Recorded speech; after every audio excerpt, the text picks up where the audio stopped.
Dodge City and in the territory on west, there's just one way to handle the killers and the spoilers, and that's with a U.S. Marshal and the smell of Gunsmoke.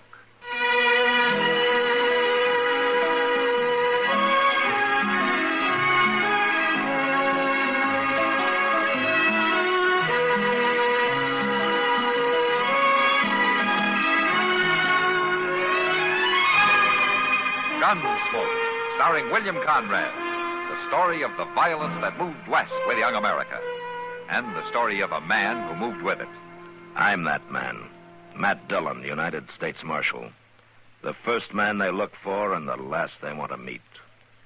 It's a chancy job, and it makes a man watchful and a little lonely.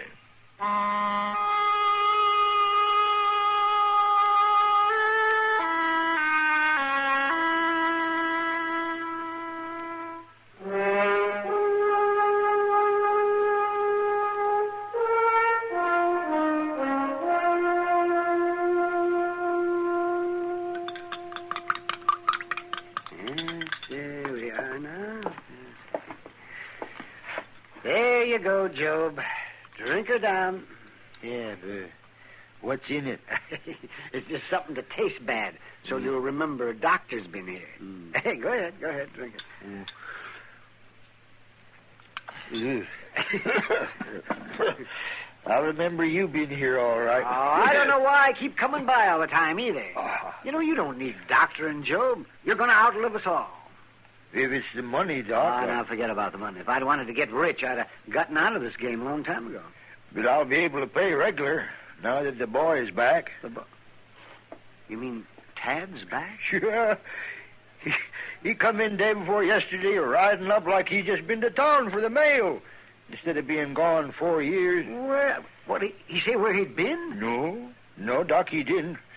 But it don't matter none now that he's home. Oh, say, it'll do you a lot of good having Tad around. Yeah, that's a fact, Doc. Well, I just about give it up being out here alone all the time. Didn't seem like it was worth keeping going. Well, a man should never do that, Jobe. Well, sure not. But a man's wife dies and his boy lights out. Seems there weren't nothing left. And I just got punier and punier. It's going to be different now, though. I hope so. Well, I got to be getting along now. Thanks for coming, Doc. Oh, say, Tad's outside there someplace. Why don't you stop and see him? That boy sure growed up man-sized. Yeah, you bet, Jobe. I want to see him. Goodbye. Bye.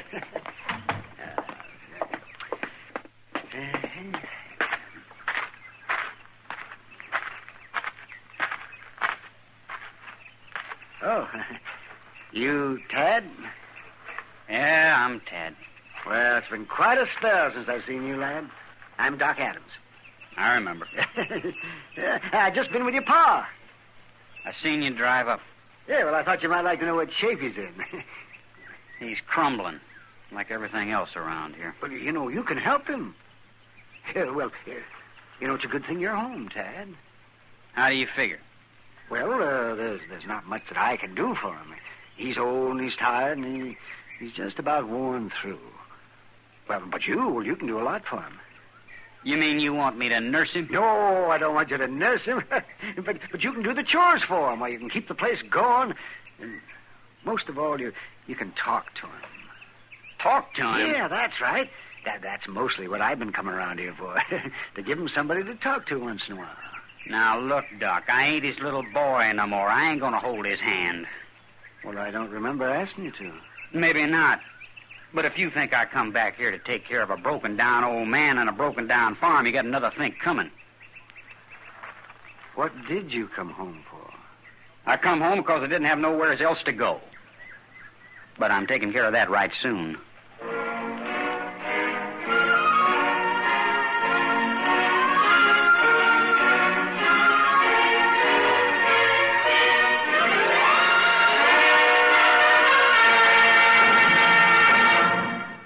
Another visit with Joe and Daphne Forsythe.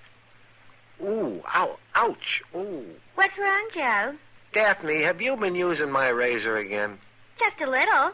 I was peeling peaches. Oh, fine. Why didn't you change the blade? It feels like you've been sharpening pencils with this thing. Now, just a minute, buddy. It was you who said we could use more economy around here. And I've been saving wherever I can. And by shaving the skin off the peaches... But look at my face. Think how the Red Cross could have used all this blood. It's your own fault. You and your economy. Well, being penny conscious isn't such a bad idea. Not if you use common sense. Take savings bonds, for instance. Here it comes. Go right ahead and scoff. But I got 8 million Americans who agree with me. We all buy savings bonds on the payroll saving plan because we know that investing in bonds is the best way to use our money. We could use some of that money around here. Well, maybe, or maybe we just think we can. When we buy bonds, we guarantee we'll have the money in the future, when we'll certainly need it more. Stop waving that razor. You're splattering me with soap. Oh, I don't mean to get excited, but who wouldn't?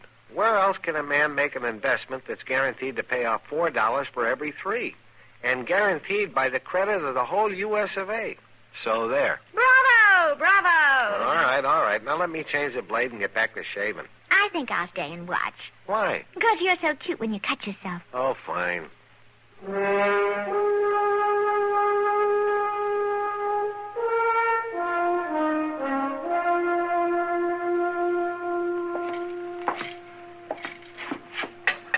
Have some coffee, Doc? Might make you feel better. I don't know. Chester make it? Yeah. That'd make me feel worse. But I guess I'd rather have dyspepsia than the problem Jobe's got.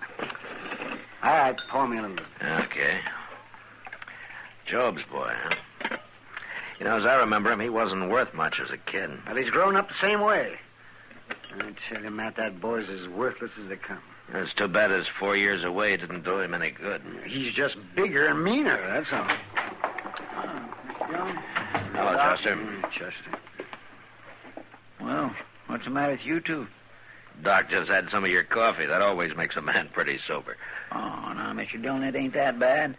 Why, that was a fresh egg I used in it this time. Matter of fact, it wasn't as bad as usual, Chester.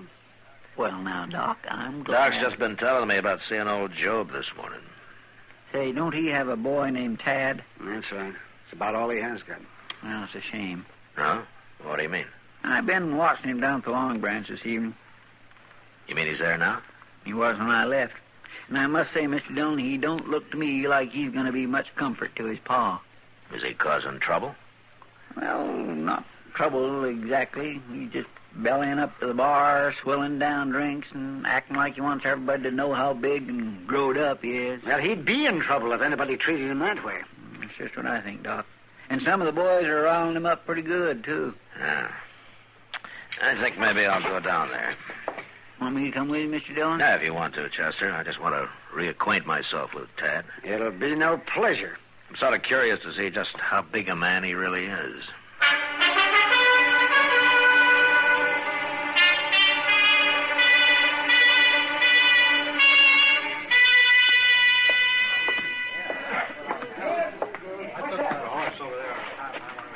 Why don't you move over, mister? All right, boy. There's room for both of us at the bar. Just don't crowd me. Ain't you Jobe Harley's boy? Yeah. Hear your pa's been feeling poorly lately. Getting any better? I ain't noticed. He's real sick, ain't he? He's done. The place is done. Yeah. Hey, good thing you come home. You can look after him a little bit. That any of your business? Just sort of figured. You can keep your figuring to yourself. Every low-living bum in town thinks I come home to nurse the old man. Now, easy, boy. I quit being a boy when I left here, mister. I've been doing man-sized things for 4 years. Why don't you quit shut up? shoving me. And straighten yourself up out of my drink. Go on now, get. I'll show you. Oh, I said... Shove me, will you? You're gonna die for that, mister, right now. All right, hold it there. What? Drop the gun. Now, you stand back. I said drop it. Blast you! Pick up the gun, Chester. Yes, sir. Give me that! You stand where you are. All right, Tanner, what happened to you? I shoved him, Marshal. Why? Because he's a mean, ornery, no good, and I got tired of listening to him talk, that's all. I got a right to have my gun. Here, now, you simmer down. You're Tad Harley, aren't you? How do you know? I've been hearing about you.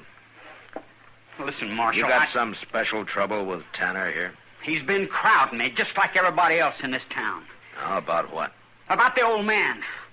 About how I should be looking after him. What's wrong with that? It ain't what I come here to do, that's what's wrong with it. And it ain't nobody's business what I do. Not as long as you mind your own, it isn't.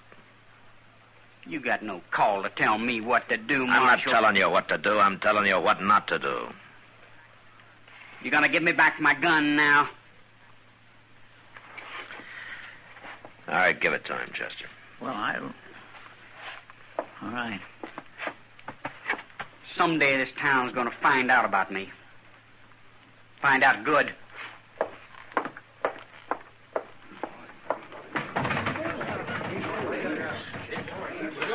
Well, I sure am glad to see that one go. I swear he's been keeping this place stirred up ever since he come in this afternoon.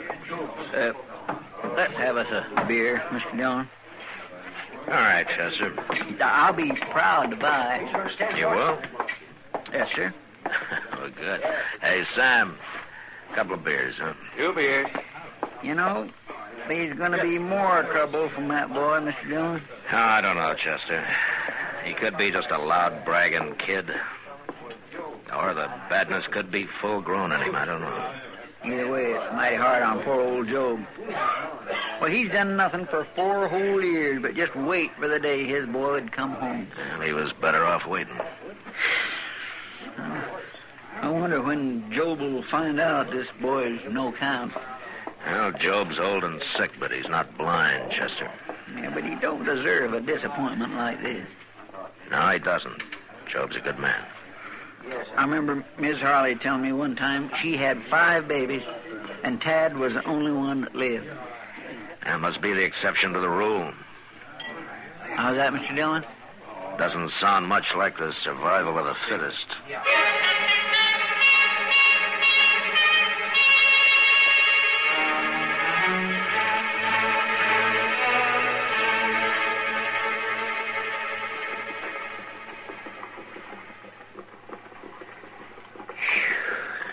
I swear it's so hot, man works up a sweat just whittling. With the sun burning down like this, Mr. Dillon, makes it hard for a body to remember the cold and shivering misery of the wintertime, don't it? You suffer pretty bad in the winter, don't you, Chester? Well, I guess I don't exactly suffer. But wouldn't you think there'd be some way of taking some of this heat and packing it away so as you could spread it around in the wintertime? You work on that, Chester. We sure don't need it all today. That's a fact. Say, you know, then maybe they could save up some of the cold of the wintertime and use it on days like this. I'm going to spell you a riddle, Chester. Hmm? They already do that. They do? Sure, in our ice house. In the... Sure, in the ice house. Sure enough they do, don't they? Look, ain't that Len Baylor riding up there? Yeah. Hello, Marshal. Chester? Oh, Len. Oh, Len. Hey, Marshal, I just come by Jobe Harley's place. He's awful anxious to see you. Oh, what's the trouble? Well, he didn't tell me, Marshal. He said to ask you to come out there right away. Oh, my. I hope that boy of his ain't been acting up none. Well, I better go out there and see, I guess. You watch the store, will you, Chester? Yes, sir, I will, Mr. Dillon.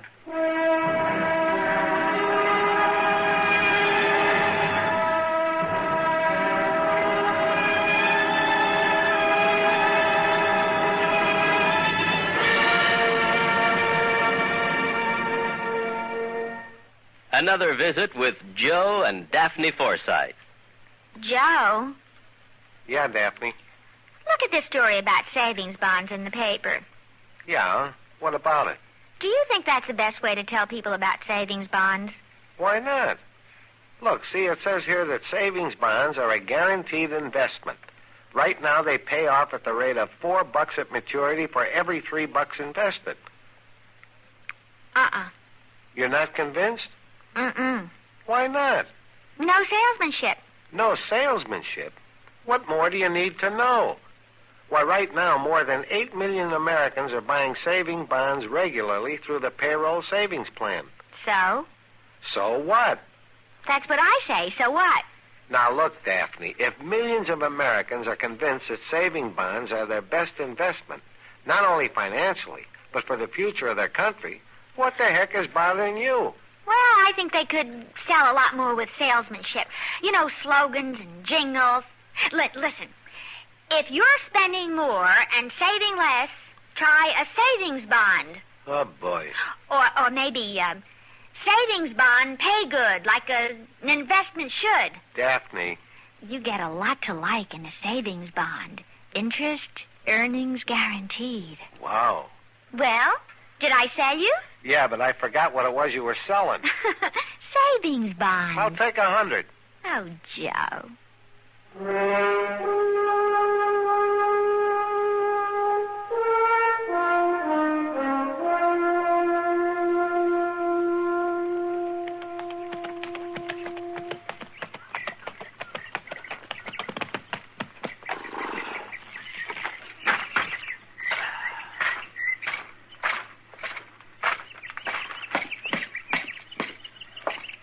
Hey, Jobe. Hey, Jobe. Matt Dillon. Come in, Marshal, come in. Hey, you got trouble out here, Jobe? Sure, I'm glad you could come out, Marshal. Been wanting to see you. Oh, what about? Sure is a bright, hot day, ain't it, Marshal? Yeah. I don't take to the heat as well as I used to. Jobe, you didn't call me out here to tell me it's hot. What's on your mind? Is it about your boy? You seen him, Marshal? Yeah, a couple of weeks ago. The Long Branch. He's growed big, ain't he? Too big, maybe, Jobe. Is he here? He's gone off. You know anything about raising boys, Marshal? Yeah, it's a little out of my line, Jobe. Well, a man wants his boy to carry on all the good things he's got, none of the bad. Yeah? That's a pretty big order, isn't it? But that's what a man wants for his son. To be good. To be better than he was. Some boys never grow up to be the men their fathers were, Jobe. It ain't easy raising them. A man don't want to mother his boy to death, nor ride herd on him too much neither. You gonna tell me something, Jobe? What's a man to do when he finds his son has just picked up all the bad ways and none of the good? What's a man to do then, Marshal? Let go of him, Jobe. But a man's son, Marshal, he's carrying his name. He can't let him carry it to perdition. He can't hurt your name, Jobe, only his own. That ain't true, Marshal. I ain't been much. The people I come from weren't much neither. But we always kept the name clean, Marshal. What's Tad done, Jobe? Where is he? A man don't expect his son to strike it rich, maybe, but he expects him to keep the name clean. Jobe, will you tell me? Well, tell you what, Marshal. Why did you call me out here? You just didn't want to talk about your boy, did you? Marshal, I always like to talk to you. You've always been a good friend. I am your friend, Joe, but you better start talking straight or I'm heading back to town. You're going to find out, Marshal. Mr. Dillon? Well, what's Chester doing out here? Yeah, what's the matter? Mr. Dillon, there's just been a holdup at the bank. What? Any shooting? Yes, sir, there was. Well, how many were there? Just one. He get away? No, sir, Mr. Harley, he didn't. Was he hurt? Worse than that, Mr. Dillon. Well, who was it? Well, He's dead, ain't he? Tad's dead. Tad? Was it Tad, Chester? yes, sir, it was. I'm sorry, Joe. It had to be. You don't seem surprised. No, Marshal. I've been seeing it coming. Ever since the boy come home. He was bad clear through, Marshal.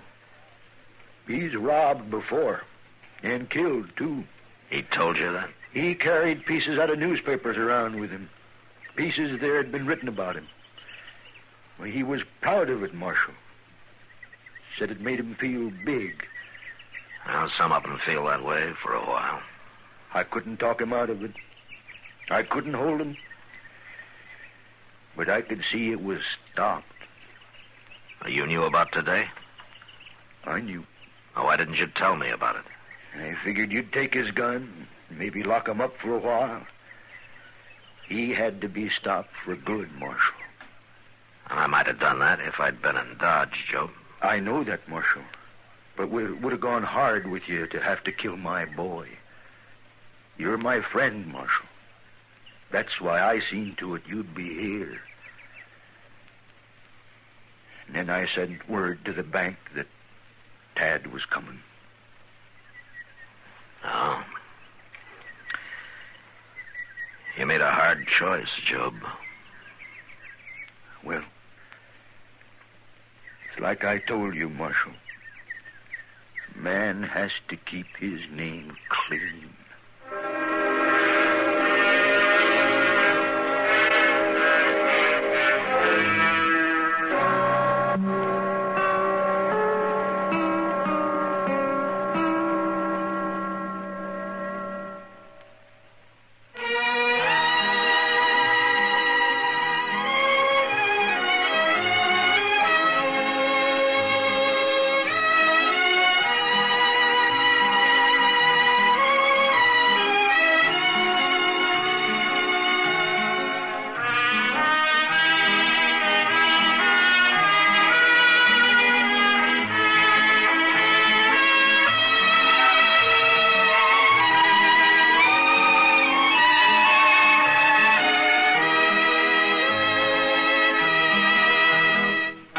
Gunsmoke, produced and directed by Norman Macdonnell, stars William Conrad as Matt Dillon, U.S. Marshal.